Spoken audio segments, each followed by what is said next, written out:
It's the Scott Miller Show. It's now time for Scott Miller's Open House with Amanda Wycoff. FM 102.1 and AM 1230 WJBC. The Scott Miller Show is on the radio a couple times a month. I'm by to talk all things real estate. It's Scott Miller's Open House with Berkshire Hathaway's Amanda Wycoff. She joins me in studio right now to talk all things McLean County and real estate. Good morning. How are you? I'm doing great, Scott. How are you? I'm doing all right. So there's some big news happening in the real estate world. Earlier this month, the National Association of Realtors agreed to a $418 million settlement that would change rules on how real estate agents are paid. Can you break this down for the people driving to work that are busy and don't understand what's going on? What do buyers and sellers need to know about these headlines? Okay, let me give you the Cliff's Notes. Number one, this isn't over yet. Nothing is official. Nothing has been ruled. Okay, so we've got that going on. Number two, it's business as usual. If there are changes, it wouldn't be for months and months, maybe even July or after. Okay. Number three, this lawsuit stands to benefit no consumer ever. It stands to benefit the four attorneys who are divvying up $90 million. Yay. So if the changes that are proposed, there would be two simple changes, okay? One would be that if you were a buyer and you were entering a home with a realtor, you have to have a signed agreement with them. Okay, what is it right now? That's kind of what we're supposed to be doing. I mean, I have bought and sold houses in my life. Yes. And every realtor that I have worked with has come to my home and said, we need to be in a partnership here. We need to be under contract with one another. You need to tell me that I am your agent, and I'm going to tell you that I am your agent, and we're going to proceed because this is a business transaction. You aren't doing this for free. So every time that I have done this, I have signed a contract with a real estate agent. So this big settlement is now saying that everybody has to do that, and there's no wiggle room there. That's what they've determined so far. Yes, before entering a home, you have to have a signed contract with the realtor. Now, it can be a contract saying, I'm going to see this exact house this day, and if I buy it, I owe you $1, but that's going to be a requirement. And I generally do that with all of my clients. When I have a initial consultation for buyers, I explain to them all the stuff that happens in the transaction, the process, the contracts, all of that. And at that point, I explained to them that this is a buyer's agreement, and a lot of times these clients are referred to me by friends and family, they're past clients, so they know the drill, and we've got this certain level of trust. And many times when I'm signing the contract, I'm having them sign the contract, that's when, to purchase a house, that's when I have them sign that. But they're saying that you need it in order to enter a house, and it does make sense. Let me ask you this question. What if I am tooling around town on a Sunday and I see an open house? Can I go in that house alone? Yes, you may. Okay. I actually have business cards, though, for my clients that I give to them. If you're going to go to an open house, just hand them this because it says, I am Amanda Wycoff's client. Thank you for allowing me to tour the home. She'll follow up with you later. Okay, so what else do we need to know about this settlement? Okay, so that's the one, and then there's the second one. The second one basically says that on the MLS, we are not allowed to advertise brokerage fees.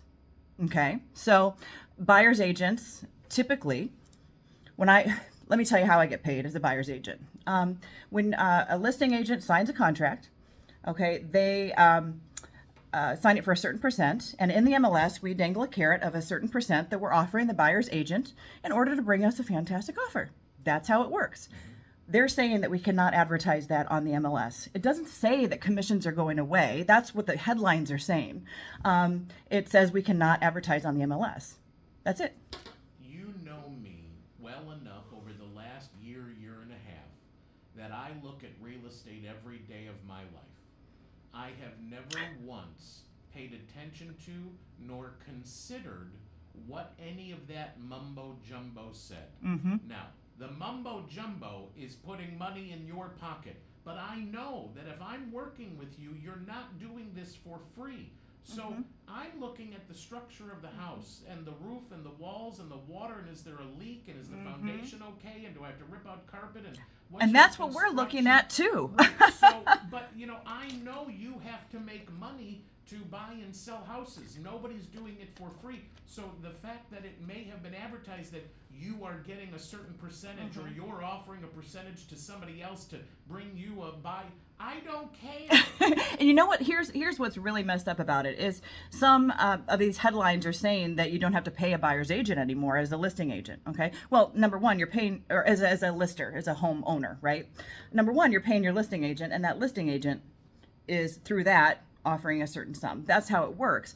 But if you're deciding in the future that, okay, well, I'm not going to offer you that fee that's large enough to offer a carrot dangling to the buyer's agent, and the house right next door to you is, these buyers, the VA buyers, they have, they are not allowed to pay for real estate services as part of their loan.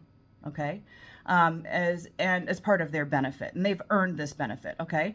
Also, they're not allowed to pay for termite inspections, oddly enough. But so these VA buyers are actually getting affected a lot. We're trying to figure out what that looks like, because either they're going to go it alone, which I don't recommend, because I've got your back, man. You know, I mean, you need someone to have your back in that situation. This is what we do every day. This is a huge transaction for someone, maybe once or twice, 3 times in their life, right? You want someone to have your back. But then, you know, you're not allowed to pay for the buyer's fee. So how does that even work? So is this good or bad for Team Wycoff? It's business as usual.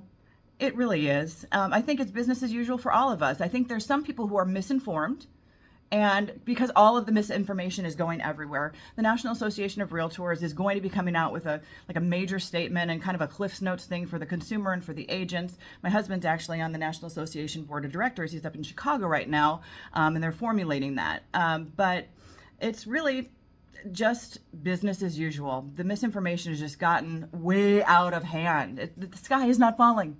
Alrighty. Well, let's talk about what's going on here locally when it comes to building trends and houses for sale. Metal roofs I've been seeing popping up lately. Yeah. For the last couple of years. And as someone that has done no research on metal roofs, I would feel as if they would be loud. I would assume everybody that's never experienced a metal roof would say, oh boy, that might be loud when it rains or when it hails or when there's birds up there or something.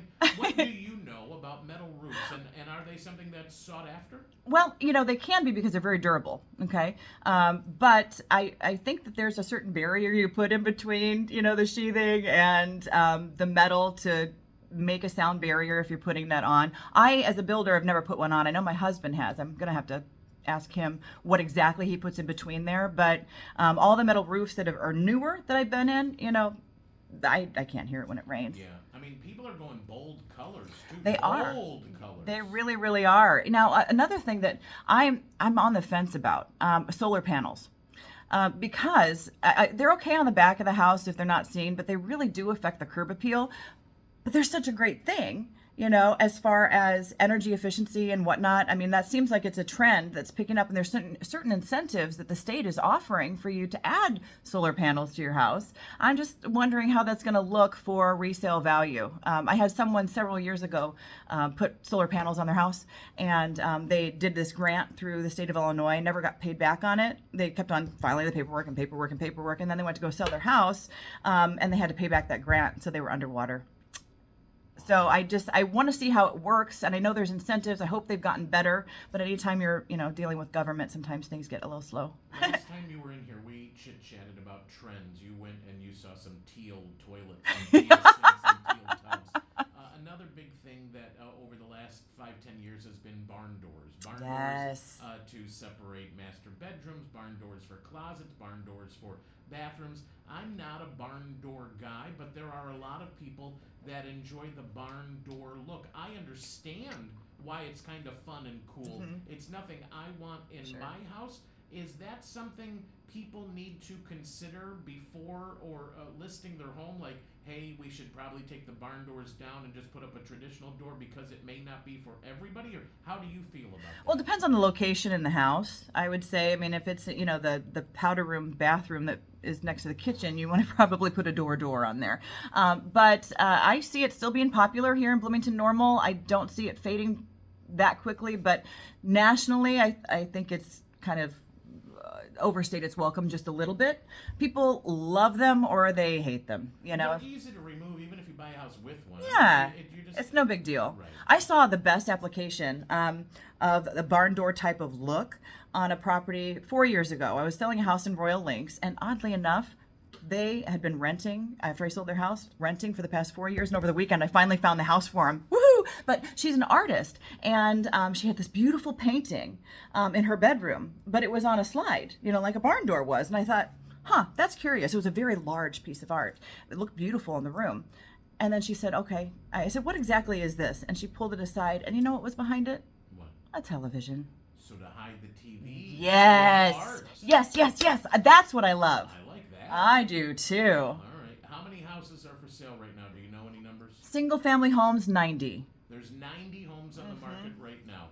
And there should be like 11, 12. Oh, yes. I mean, we're not even in triple digits, Scott. You know, I mean, and we're not there yet. But it's not that homes are not being listed. It's just the buyers are out there snapping them up right away. What is the sweet spot if somebody wanted to sell a house? What is a house price point that would sell by tomorrow? Under 350, certainly. Under 300, or here's the deal, between 175, 180 to 250. That's a real hot spot. All right, before I let you go, is there a listing out there right now that you think people should pay attention to? Yeah, there's actually two. One is a 0 lot line on Shepherd. I just photographed it for my business partner, Blake. It's 2608 Shepherd, and it has a first floor master. It's like they don't even live in the house. It's that model perfect. It's just absolutely amazing. And that one's 310. And there's another one in Royal Links at 16 Mackenzie, and that is 530.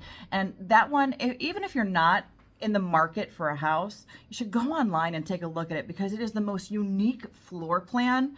I've never seen anything like it in Bloomington Normal. I just showed it yesterday and it was a pleasure. Well, if somebody wants to call you to go look at these homes or to talk about selling their house, how can they get in touch with you and your team? We would love them to reach out easily. You can go to teamwycoff.com. That's team like a sports team, WYCOFF.com, and you could just go in if you're a buyer or a seller. You just fill out what you're looking for, or just a comment, and we will get back to you as soon as possible. All right, Immediately. What if somebody doesn't want to go online, they just want to text you? Oh, texts are great. 309-242-2647.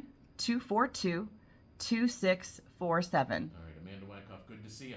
Great to see you. There she goes. Amanda Wycoff from Berkshire Hathaway on